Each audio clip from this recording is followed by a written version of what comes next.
Hello student, मैं संजय चौहान, भूगोल का अध्यापक। हम जो टॉपिक 11वीं क्लास के चैप्टर 2 लेकर चले थे, पृथ्वी का निर्माण और विकास, जिसमें हमने पृथ्वी एक ग्रह के रूप में भी देखा था और इसके अलावा हमने सौरमंडल के बारे में पढ़े हैं, जिसमें हमने देखा था कि सौरमंडल के अंदर कौन कौन से ग्रह हैं और उनकी प्रत्येक ग्रह की हमने क्या पढ़ी थी, विशेषता। कल के हम जो वीडियो था जिसके अंदर हमने पार्थिव ग्रह के बारे में भी पढ़ा था और जोविन ग्रह के बारे में भी पढ़ा था। तो आज हम जो टॉपिक लेकर चल रहे हैं वो है हमारे पार्थिव ग्रह और जोविन ग्रह में अंतर। देखो, पार्थिव ग्रह क्या होते हैं, जोविन ग्रह क्या होते हैं, उसके प्रत्येक बिंदु का हम विश्लेषण के साथ अध्ययन करेंगे। तो देखो बच्चों, आज हम लेते हैं पार्थिव और जोविन ग्रह में अंतर। हम सबसे पहले लेते हैं पार्थिव ग्रह। हमने पार्थिव ग्रह से संबंधित मुख्य रूप से 3 बिंदु बनाए। कितने बिंदु बनाए बच्चों? 3 बिंदु, जिसमें हमने पार्थिव ग्रह की एक एक विशेषता रखी है। तो पहली विशेषता को अपन देखते हैं। पार्थिव ग्रह जनक तारे के बहुत समीप बने, जहां अत्यधिक तापमान के कारण गैसें संघनित नहीं हो पाई। सबसे बड़ी बात यह है बच्चों कि जो हमारे जो पार्थिव ग्रह हैं वो सब के सब जनक तारे मतलब हमारे सूर्य के पास स्थित हैं, और सूर्य के पास स्थित होने के कारण बच्चों वहाँ पर इतना तापमान मिला जिसके कारण वो गैसें इकट्ठी नहीं हो पाई। मैं आपको इस डायग्राम के माध्यम से समझाता हूँ। जैसे बच्चों ये हमारा सूर्य हुआ, क्या हुआ बच्चों? सूर्य, और इसके चारों ओर क्या लगा रहे हैं? ग्रह परिक्रमा लगा रहे हैं। और आज हम जो पहले पढ़ रहे हैं वो है हमारे पार्थिव ग्रह। तो हमारे जो प्रारंभ के 4 ग्रह हैं, जैसे हमारा बुध ग्रह, शुक्र ग्रह, पृथ्वी और मंगल, ये 4 ग्रह हैं बच्चों जो प्रारंभ के बुध, शुक्र, पृथ्वी और मंगल। इन ग्रहों के ऊपर बच्चों क्या पड़ा? सूर्य का प्रकाश बहुत अधिक मात्रा में मिला, और सूर्य का प्रकाश अधिक मात्रा में मिलने के कारण बच्चों इसके ऊपर जो गैसें थी वो गर्म होकर वहां से दूर चली गई। आपको मालूम ही है गैसें का, आपने जानते ही हो, विज्ञान में भी आपको बताया हुआ है, गैस गर्म होने के बाद क्या होती है? फैलती है, और ठंडी होने के बाद क्या होती है? सिकुड़ जाती है। तो उसी प्रकार यहाँ पर सूर्य का प्रकाश पूर्ण रूप से नहीं मिला, इसके कारण वहां पर गैस इकट्ठी नहीं हो पाई और वो क्या हो गई? फैल गई। आपने और भी बहुत सारे साइंस के अंदर आपने देखा होगा, प्रैक्टिकल के रूप में आपने देखा होगा, जब खाना बनाते हैं या भोजन बनाते हैं उस समय हमारी जो गैस होती है भोजन की, जो वो कई किलोमीटर पर जल्दी ही पहुंच जाती हैं, जबकि अपन और कोई प्रकार के ठंडे तत्वों की यदि गैस होती है वो जब लंबी दूरी तय नहीं कर पाती। उसका कारण ही यही है कि गैसें गर्म होने के बाद तेजी के साथ फैलती हैं और गर्म हो जाने के कारण बच्चों वहाँ पर इकट्ठी नहीं हो पाई। आगे देखते हैं। और धनीभूत भी नहीं हो सकी। धनीभूत का मतलब उसके ऊपर तस्तरी भी नहीं बना पाई। अब अपन सेकंड बिंदु की बात करते हैं बच्चों। पार्थिव ग्रह पर सौर वायु सूर्य के नजदीक ज्यादा शक्तिशाली थी, और पार्थिव ग्रह थे उसके पास देखते हैं तो सूर्य का जो प्रकाश है बहुत ही अधिक शक्तिशाली था। क्यों?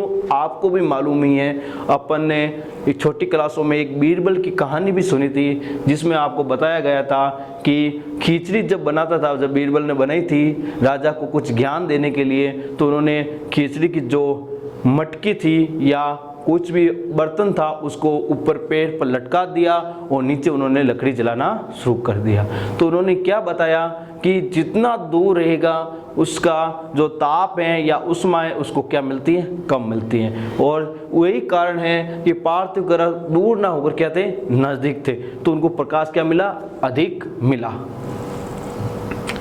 अतः पार्थिव ग्रह से ज्यादा मात्रा में गैस व धूलकण उड़ा ले गए, और जब अधिक मात्रा में प्रकाश मिला तो उसके कारण उसके ऊपर जो गैसें थी और धूलकण था बच्चों वो क्या हो गया? वहां पर उड़कर चला गया और एक ठोस पिंड के रूप में ये बन गए। फिर अपन तीसरा बिंदु लेते हैं।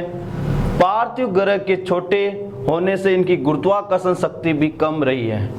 आपको मालूम ही है पार्थिव ग्रह आकार में क्या है? जोविन ग्रह की तुलना में छोटे हैं बच्चों। कैसे हैं? आकार में छोटे हैं, और छोटे आकार में होने के कारण वहाँ की गुरुत्वाकर्षण शक्ति भी क्या रही है?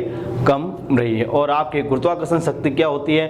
किसी भी वस्तु को अपनी ओर आकर्षित करना या खींचना, वो गुरुत्वाकर्षण शक्ति का सबसे बड़ा बल होता है। आपको मालूम ही है गुरुत्वाकर्षण बल का जो सिद्धांत था वो सर आइजैक न्यूटन ने दिया था। और आपको मालूम ही है गुरुत्वाकर्षण का यदि प्रभाव अपनी पृथ्वी के अनुसार देखते हैं तो आपने ये देखी, यहाँ पर हमने पृथ्वी बनाई है और इसमें देखते हैं तो ध्रुवों के ऊपर ये जो उत्तरी ध्रुव है और ये दक्षिणी ध्रुव है, तो इन दोनों के ऊपर अपन देखते हैं तो गुरुत्वाकर्षण शक्ति सबसे अधिक होती है। याद रखना बच्चों, ध्रुवों के ऊपर गुरुत्वाकर्षण शक्ति सबसे अधिक होती है, जबकि बच्चों ये बीच में जो मिड लाइन है जिसे अपन कहते हैं भूमध्य रेखा, क्या कहते हैं बच्चों, भूमध्य रेखा, और उस भूमध्य रेखा के ऊपर हमेशा गुरुत्वाकर्षण शक्ति हमेशा क्या रहती है बच्चों, कम रहती है। तो हमेशा याद रख लेना है जो हमारे ग्रह हैं जैसे पृथ्वी, उसके ध्रुवों पर तो गुरुत्वाकर्षण शक्ति उच्च पाई जाती है बच्चों, और उसके मिड लाइन मतलब भूमध्य रेखा है या विषुवत रेखा है या 0 डिग्री अक्षांश रेखा है उसको कहें, उसके ऊपर गुरुत्वाकर्षण शक्ति सबसे कम पाई जाती है। तो ये बात बच्चों आपको भी ध्यान रखनी है। आगे देखते हैं बच्चों, जिसके परिणाम स्वरूप इसमें निकली हुई गैस इन पर रुक की नहीं सकी, और इसके ऊपर जो गैस थी गुरुत्वाकर्षण बल के कारण क्या था, कम था, और गुरुत्वाकर्षण बल कम होने के कारण वो ज्यादा गैस को रोक नहीं पाई, जबकि जोवियन ग्रह के ऊपर कौन सी शक्ति अधिक थी, गुरुत्वाकर्षण शक्ति भी क्या थी, अधिक थी, इस कारण से उन गैसों को वो रोक पाई। अब अपन नेक्स्ट कौन से ग्रह की बात करें, जोवियन ग्रह। और जोवियन ग्रह है वो आपको मालूम ही है वो जनक तारे से क्या थे, दूर थे, क्या थे बच्चों, दूर थे। और अब जोवियन ग्रह कौन कौन से मैं आपको बताता हूं बच्चों। जैसे अपन हम पहले भी हमने डायग्राम के माध्यम से पार्थिव ग्रह पढ़े थे, उसी प्रकार हम डायग्राम के माध्यम से जोवियन ग्रह देखेंगे। जैसे ये अपन के पारम के जो 4 हमने देख लेते हैं कि वो जोवियन ग्रह के नहीं होकर वो क्या थे, पार्थिव ग्रह थे। और अब कौन से पढ़ेंगे, जोवियन ग्रह। तो अपन सूर्य के पहले 4 ग्रह तो हो गए, समझ लो सूर्य से पहले 4 ग्रह तो हो गए, अब 4 के बाद कौन सा ग्रह लेंगे, 5वां। जैसे 5वें ग्रह की ये तस्तरी बना रहा हूं मैं आपको, तो ये हमारा हो गया कौन सा बच्चों, बृहस्पति। कौन सा बच्चों, बृहस्पति। ये हो गया हमारा शनि, ये हमारा हो गया अरुण, और ये हमारा हो गया बच्चों वरुण। तो ये चारों जो ग्रह हैं वो क्या है बच्चों, जोवियन ग्रह। क्या है बच्चों, जोवियन ग्रह। तो याद रखना बच्चों, बृहस्पति, शनि, अरुण और वरुण, ये 4 ऐसे ग्रह हैं जो जोवियन ग्रह के नाम से जाने जाते हैं। अब अपन बच्चों जोवियन ग्रह की यदि विशेषता की बात करते हैं तो सबसे बड़ी विशेषता इसकी पहली देखते हैं, जोवियन ग्रह जनक तारे से के नजदीक ना होने के कारण, मतलब सूर्य से ये ज्यादा दूर थे, क्या थे, सूर्य से ज्यादा दूर थे होने के कारण अपेक्षाकृत गैसें संघनित नहीं हो पाए, और सूर्य से ज्यादा दूर थे और जिसके कारण उनको सूर्य का प्रकाश पूर्ण रूप से नहीं मिला, और पूर्ण रूप से प्रकाश ना मिलने के कारण जो जोवियन ग्रह के ऊपर गैस की जो तस्तरी थी वो गर्म नहीं हो पाई, और गर्म ना होने के कारण वहां से गैस उठकर या फैली नहीं। और मैंने आपको कभी कहानी के बारे में बीरबल की बताई थी कि जितनी दूर कोई वस्तु या बर्तन रखेंगे उसको उष्मा उतनी कम मिलेगी, और जितना नजदीक रखेंगे उष्मा उतनी क्या मिलेगी, अधिक मिलेगी। तो यही बात हमारे जोवियन ग्रह में हुई, वो पार्थिव ग्रह से क्या थे, दूर थे, इस कारण से सूर्य का प्रकाश उनको पूर्ण रूप से मिला नहीं बच्चों, इसी कारण से उनके ऊपर वो गैस इकट्ठी हो गई।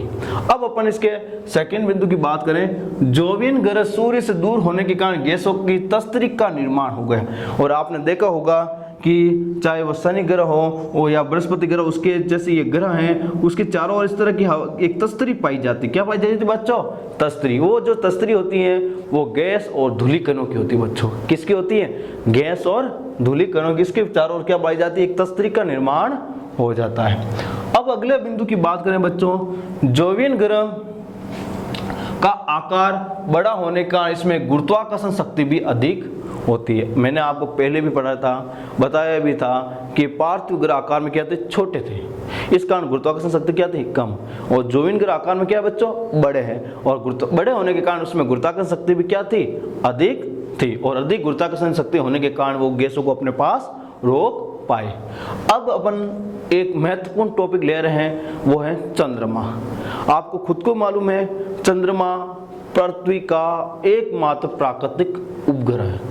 और उपग्रह क्या होते हैं वो मैंने आपको पहले बताया भी था, और मैं फिर से आपको रिपीट कर देता हूं बच्चों कि जो पिंड किसी ग्रह के चारों ओर, याद रखना बच्चों, जो पिंड किसी ग्रह के चारों ओर चक्कर लगाते हैं उस पिंड को बच्चों क्या कहते हैं, उपग्रह कहते हैं। क्या कहते हैं बच्चों, उपग्रह कहते हैं। और चंद्रमा पृथ्वी का एकमात्र उपग्रह है। और चंद्रमा पर पहला कदम रखने वाले जो व्यक्ति थे वो थे नील आर्मस्ट्रॉन्ग। चंद्रमा पर पहला पैर रखने वाले व्यक्ति कौन थे? नील आर्मस्ट्रॉन्ग थे। और आपको मालूम ही है कि भारत की ओर से चंद्रमा पर पहला कदम रखने वाले जो व्यक्ति थे वो थे राकेश शर्मा। कौन थे बच्चों? राकेश शर्मा। ये थे विश्व के और भारत के कौन थे? राकेश शर्मा। और भारतीय मूल की यदि पूछते हैं महिला को तो भी वो भी, और भारतीय को पूछा जाए तो कल्पना चावला है। कौन से? कल्पना चावला। और भारतीय मूल की सुनीता। कौन है? सुनीता है जिन्होंने चंद्रमा पर अपना पहला कदम रखा है। अब बच्चों हम चंद्रमा की क्या लेते हैं? विशेषता लेते हैं। क्या लेते हैं बच्चों? चंद्रमा की विशेषता। देखो चंद्रमा की जो विशेषता के बारे में जब हम लेंगे तो इसमें अपन चंद्रमा का निर्माण कैसे हुआ वो भी देखेंगे। चंद्रमा के निर्माण से संबंधित सर्वप्रथम सुझाव किसने दिया वो भी देखेंगे। ये सारी बातें इसमें करेंगे। तो इसमें सबसे पहला बिंदु लेते हैं, चंद्रमा पृथ्वी का एकमात्र प्राकृतिक उपग्रह है। चंद्रमा पृथ्वी का एकमात्र क्या है बच्चों? प्राकृतिक उपग्रह है। और ये बात हम काफी समय से जब हमने ग्रह की बात की उस समय भी आपको मैंने बताया था। अब अपन सेकंड बिंदु की बात करें, चंद्रमा की उत्पत्ति संबंधी मत सर्वप्रथम कब दिया गया बच्चों? 1838 में। याद रखना बच्चों, चंद्रमा की उत्पत्ति संबंधित जो मत था वो सर्वप्रथम कब हुआ था? 1838 में सर जॉर्ज डार्विन ने सुझाया। और किसने सुझाया बच्चों? सर जॉर्ज डार्विन ने 1838 में चंद्रमा की उत्पत्ति कैसे हुई उसके बारे में उन्होंने बताया। अब अपन नेक्स्ट बिंदु की बात करें, जो डार्विन ने बताया कि चंद्रमा की उत्पत्ति कैसे हुई या चंद्रमा का निर्माण कैसे हुआ। तो इसमें देखते हैं, डार्विन के अनुसार पृथ्वी और चंद्रमा तेजी से घूमते हुए एक ही पिंड थे। डार्विन ने क्या कहा बच्चों कि जो चंद्रमा और पृथ्वी आज दोनों अलग अलग है। क्या है? चंद्रमा और पृथ्वी क्या अलग अलग है, लेकिन कालांतर में मतलब भूतकाल की बात करें तो दोनों ही पहले एक ही पिंड के बने हुए थे। मतलब मान लो पृथ्वी बनी हुई थी, चंद्रमा का निर्माण नहीं हुआ था। ये पूरा पिंड डबल की आकृति में परिवर्तित हो गया। और फिर आपने देखा होगा जवार ये सिद्धांत पढ़ा कि नहीं पढ़ा, जिसके अंदर कुछ उभार बाहर निकलता और टूटकर फिर क्या हुआ? अलग हुआ। उसी सिद्धांत के अनुसार इस पृथ्वी के अंदर क्या हुआ बच्चों? इसके अंदर उभार पैदा हुआ और फिर ये उभार टूटकर क्या हुआ? अलग हो गया। और वही टूटा हुआ जो पदार्थ है वो पृथ्वी की चारों ओर क्या करने लगा? परिक्रमा करने लगा। और जब वो परिक्रमा करने लगा पृथ्वी की चारों ओर तो उसे हमने क्या कह दिया बच्चों? प्राकृतिक उपग्रह, मतलब चंद्रमा का नामकरण भी कर दिया। डबल की आकृति में परिवर्तित हो गया और अंतगोत्वा टूट गया और उसके अनुसार चंद्रमा का निर्माण हुआ। इसी तरह डार्विन के अनुसार किसका निर्माण हो गया बच्चों? चंद्रमा का निर्माण हुआ। और चंद्रमा के निर्माण के बाद चंद्रमा की विशेषता में नेक्स्ट पॉइंट देखते हैं। अगले बिंदु देखते हैं बच्चों, चंद्रमा के निर्माण के कारण प्रशांत महासागर में गर्त का निर्माण हो गया। देखो हमने पढ़ा था कि बच्चों कि जो चंद्रमा की उत्पत्ति है वो पृथ्वी से टूटकर भाग से हुई है या पृथ्वी से निकलकर कुछ टुकड़ा अलग हुआ उससे हुई है। और वो टुकड़ा बच्चों कहां से अलग हुआ बच्चों? प्रशांत महासागर से। कहां से हुआ बच्चों? प्रशांत महासागर। और देखो बच्चों अब हम पहले प्रशांत महासागर की डिटेल देख लेते हैं कि आपको मालूम ही है बच्चों विश्व के अंदर कुल 5 महासागर है प्रमुख। कितने बच्चे महासागर है? 5। उन 5 महासागरों में सबसे बड़ा जो महासागर है बच्चों प्रशांत महासागर है। कौन सा महासागर है? प्रशांत महासागर। मैं आपको महासागरों की डिटेल बता देता हूं।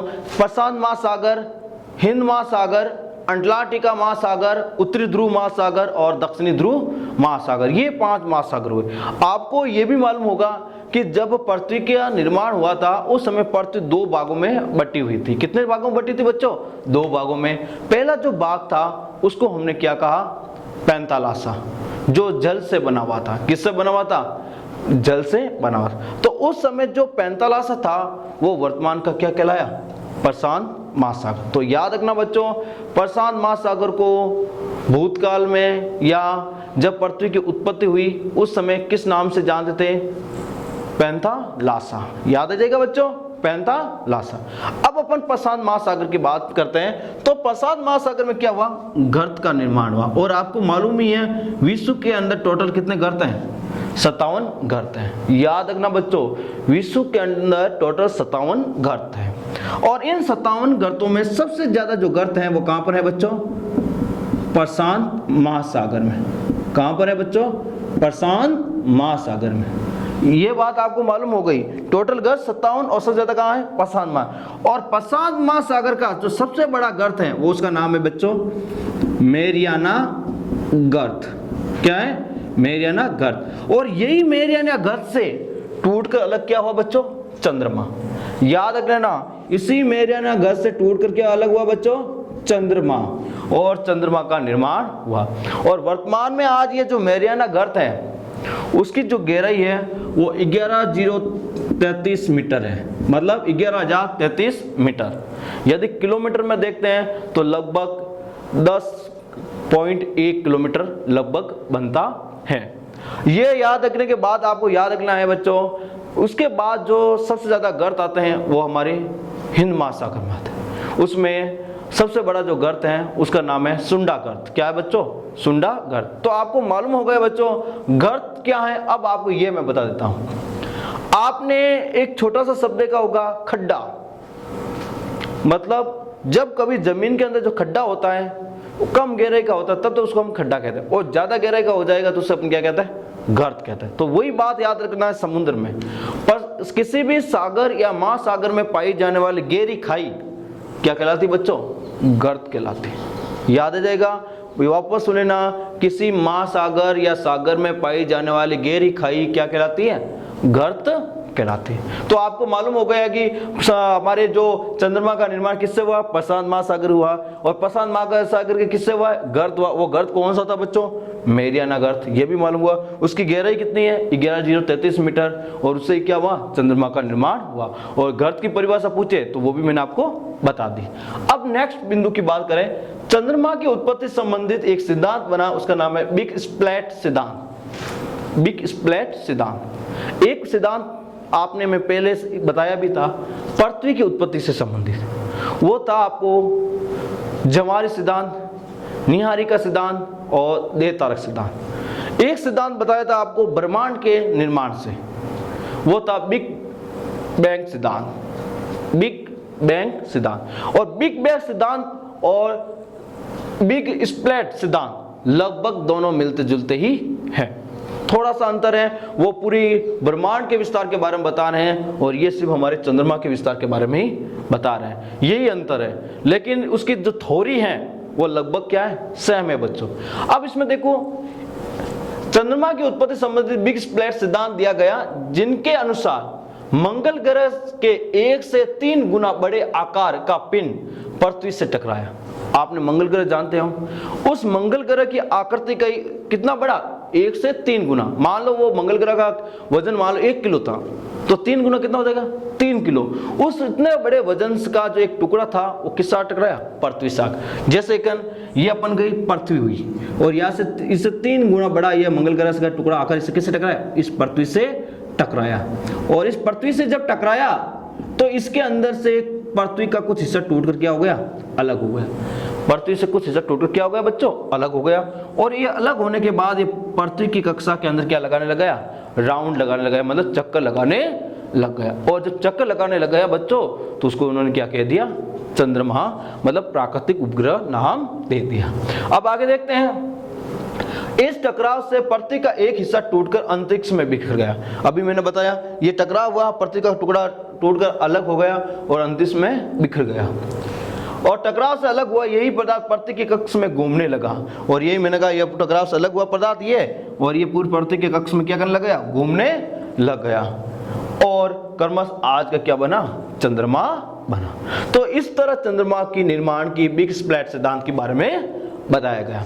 और अब अपना नेक्स्ट बिंदु की बात करें, चंद्रमा की उत्पत्ति लगभग 4.44 अरब वर्ष पूर्व हुआ था।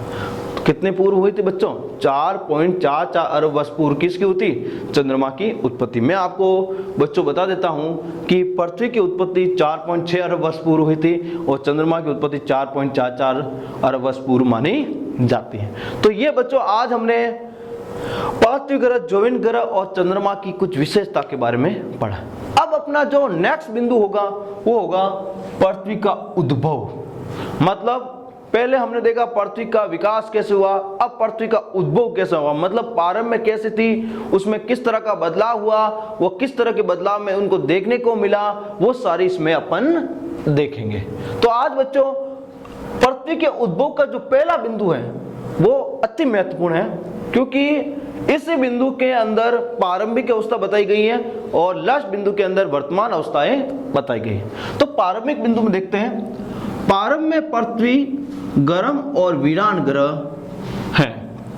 प्रारंभ में जब पृथ्वी थी एकदम क्या थी, चट्टानी थी, गर्म थी और वीरान थी। मतलब जब पृथ्वी का कुछ हिस्सा या सूर्य का हिस्सा टूटकर पृथ्वी बनी, उस समय पृथ्वी बहुत ज्यादा क्या थी, गर्म थी और पूर्ण उसी किससे बनी हुई थी, चट्टानों से बनी हुई थी। और इस कारण से उसके ऊपर कोई प्रकार की ना वनस्पति थी, ना जीव जंतु थे, ना कोई मानव निवास करता था।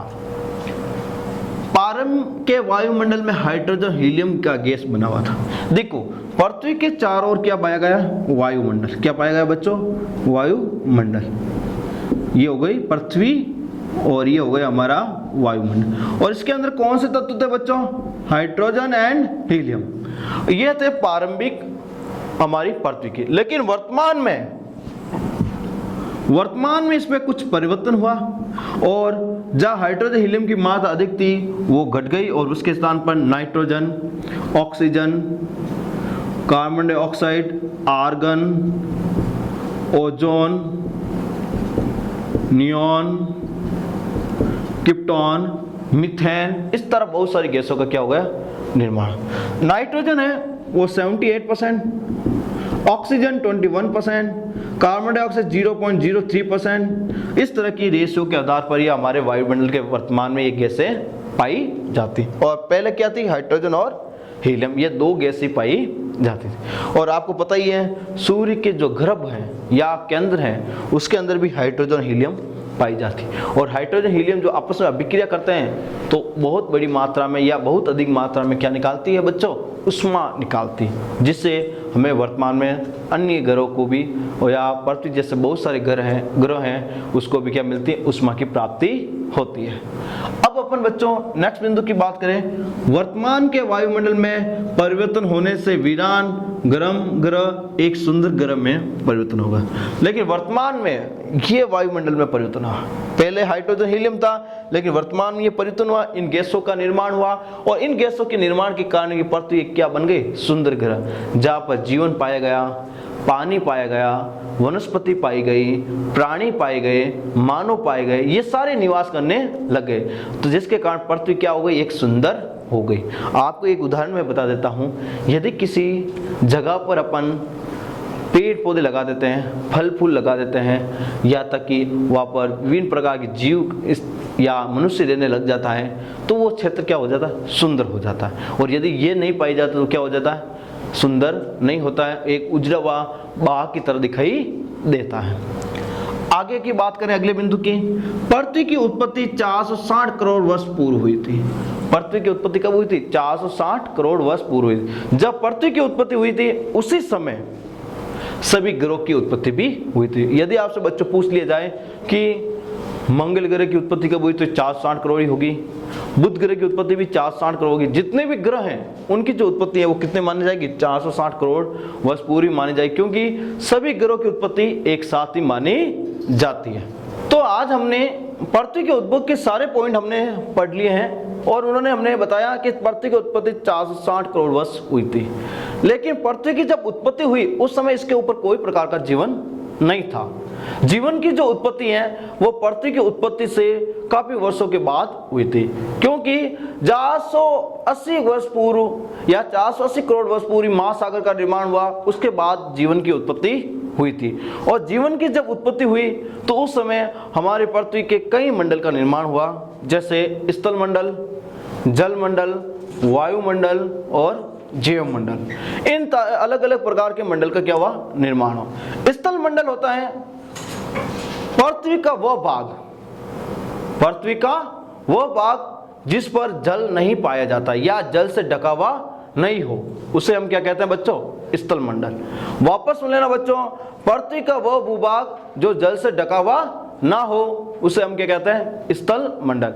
और आपको मालूम ही है कि हमारी पृथ्वी पर 29% भाग ही स्थल भाग है। कितना परसेंट भाग है? 29% भाग स्थल भाग है। और यदि अपन गोलार्धीय स्थिति के आधार पर देखें बच्चों, तो हमारे दो गोलार्ध हैं, उत्तरी गोलार्ध और दक्षिणी गोलार्ध। उत्तरी गोलार्ध पर आपने देखा होगा स्थल भाग ज्यादा है और दक्षिणी गोलार्ध के अंदर क्या है?